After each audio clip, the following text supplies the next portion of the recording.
My name is Andy Caldwell. I'm with COLAB of San Luis Obispo County. Mr. Christie, you seem to indicate that this was just the beginning of your plans and your organization's plans to quote-unquote save and preserve agriculture.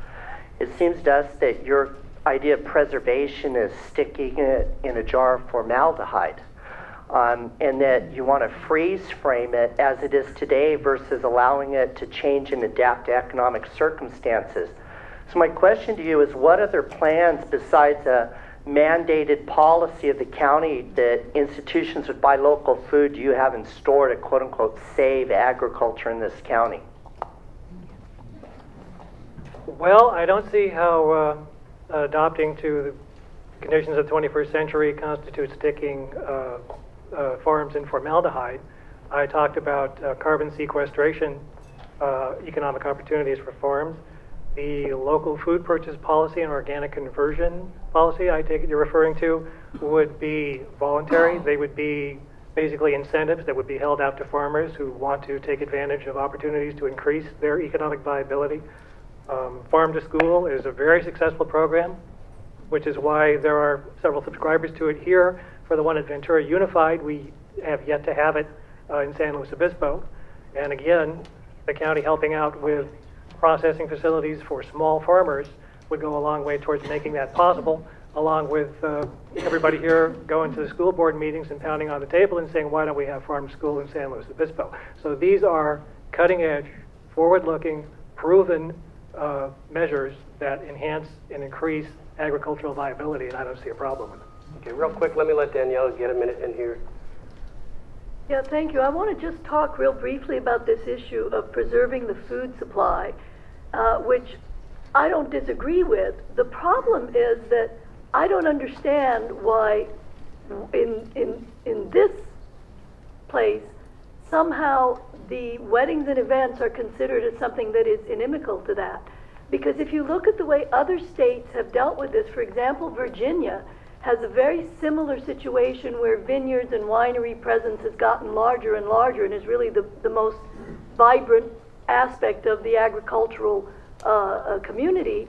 And they understand that there is a real nexus between bringing people for what I don't want to call a commercialized wedding, because we're talking about a private family being hosted on private land for a fee. We're not talking Disneyland here. And what happens is the caterers will buy locally, they support the farmers. It's really a wonderful opportunity to support the local food supply. And because a picture is worth 1,000 words, I don't know if you can see this, but this is how weddings help promote local agriculture. People come to weddings not to eat McDonald's. So it's not, it's not a conflict between what Mr. Christie wants to do and what would be allowed if you continue to allow weddings on ag land. Let me get to a couple of cut to the point kinds of questions. For Karen, is there a problem with events in our county, including events on ag land? Is there a documented problem? Currently, we don't have, we rely on enforcement and complaint basis. We don't have complaints currently. Maybe a couple sites in the county, a couple of wineries have amplified music too late, but in a general answer, no, we don't have complaints. Okay. I have another question for you, but Matt, Kim, real quickly, 1 minute. Very briefly. The number of complaints is increasing, and it's evidenced by the fact that at every application before the Planning Commission and the Board of Supervisors, a large coterie of neighbors turn out to object to the increased uses. We don't have an enforcement system that even has a person staffing the phone on night and weekends when events take place, so it's no wonder that there's no documented number of complaints. Okay. This is a question directed at Kim. I guess Andrew could also answer it. If the county's stated policy is to do everything it can to keep agriculturalists in agriculture, what is the problem if, in order to stay in agriculture, they have non-ag-related events?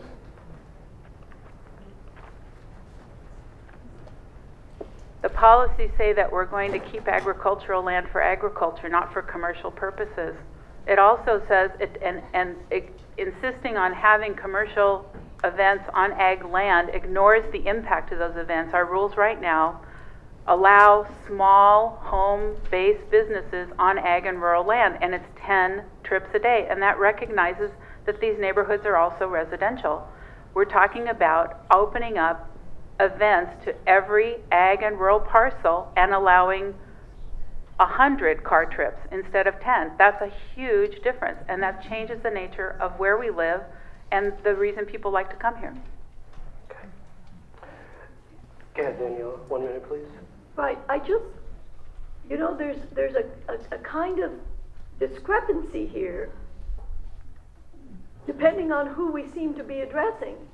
If you're addressing a group of concerned landowners, you keep saying it's going to make it easier to do events. You should really support this. You can do 365-day-a-year events so long as you don't charge.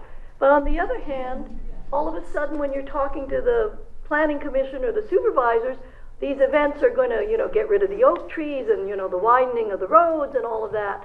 So that's part of our concern with this, is that we don't seem to have a really honest ordinance. We want an honest discussion. If you don't want weddings and events, let's talk about that. But let's not pretend that we're really making it easier to do this when we're really not. Because as somebody in the event business can tell you, having weddings 365 days a year, it's illusory. It's the little carrot, you know, so that if you take the carrot, you don't notice the poison pill. And you know, it's the same as having one giant income-producing event every 10 years. Or you can have events every day of the year so long as you don't charge for it.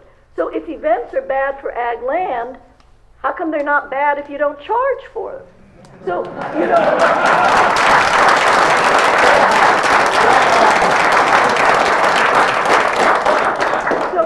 I think really, though, I understand wanting to deal with all the, you know, miscommunications and this, that, and the other, but there's a fundamental distortion that needs to be addressed.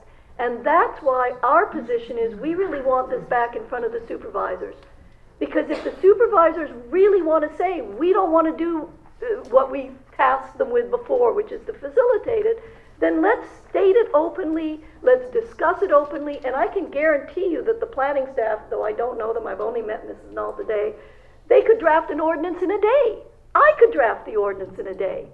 The reason for this confusion is because you're trying to write this while you really want to do this. And until you deal with that honestly, I don't care how many drafts, I don't care how many people do it, I don't care how many times you rework it, you're never going to get rid of the distortion. And that's what we want. We want an honest process.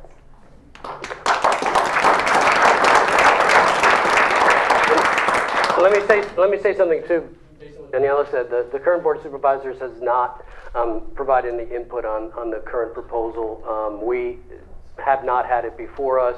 I think Karen pointed out in her first presentation that this originated in 2002, which means there's only one member of the Board of Supervisors who's on the Board of Supervisors, our senior supervisor, Supervisor Sajian.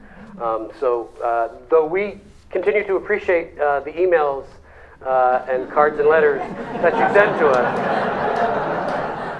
And I think I could speak on behalf of my colleagues and say that we do not, we are concerned about, in a difficult time, about creating any further anxiety for our small business people and our agriculturalists. We have not had an opportunity to provide direction or input on this as of yet. I suspect we will. No doubt about that, but we do appreciate the emails and such that we do get from people. So let's go to a question from the audience, and we'll come back. Dave? Thanks. I'm Dave Christie from San Luis Obispo.